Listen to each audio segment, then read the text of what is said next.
Je dirais d'abord, la première chose, c'est de croire en nous-mêmes. La deuxième chose, c'est de savoir que le monde est universel. Et lorsqu'on parle d'universalité, chacun apporte. Je ne peux pas accepter qu'on impose à l'Afrique, aux Africains, des choses concoctées ailleurs. Organisation mondiale du commerce, c'est eux qui vont déterminer notre part dans ceci, dans cela, dans ceci, dans cela. Mais alors qu'ils aillent avec leur commerce et que nous, on continue notre chose. S'ils n'ont besoin de rien chez nous. Nous, c'est nous qui devions imposer.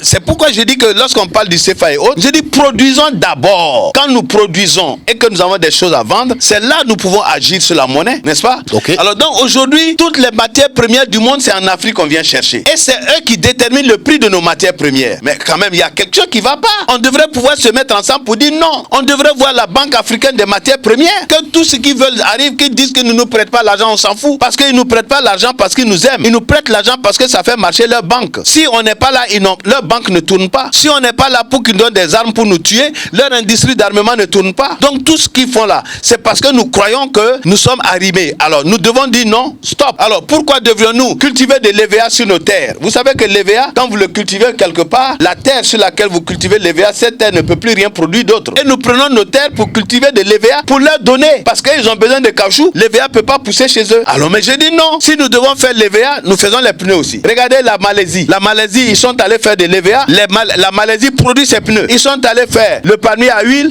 La Malaisie produit son huile, etc. Mais alors donc si vous avez mis l'EVA chez nous, nous produisons les pneus. Nous produisons l'EVA. Ils prennent l'EVA. Ils vont faire des usines chez eux pour donner du travail à leurs enfants. Et nous courons encore pour aller là-bas. Mais il y a quelque chose qui ne va pas. Alors quand même les chefs d'État africains qui ouvrent les yeux. Moi j'ai toujours dit, je souhaite des chefs d'État africains qui rêvent. Pas qui s'accrochent seulement au pouvoir, oui je vais être élu, mais qui rêvent. Le président Kennedy a rêvé. Ils vont aller dans la Lune, ils sont allés. Et le fait d'aller dans la Lune, vous savez, toutes les retombées technologiques de cette histoire d'aller dans la Lune, vous pouvez imaginer le téléphone portable, le GPS, etc. Tout ça, ça découle de ces recherches. Je veux des chefs d'État qui rêvent. Nous avons des chefs d'État de plus en plus intellectuels qui ont fait les mêmes universités, mais qu'ils rêvent. Je veux voir une jeunesse responsable. Pas une jeunesse qui soit en train de couper l'herbe sous les pieds des hommes politiques en sortant manifester à gauche et à droite, mais en restant résolument des enfants qui apprennent, des jeunes qui apprennent pour gouverner demain. Mais la réalité est que chacun doit se remettre en question. L'Afrique ne peut pas continuer comme ça.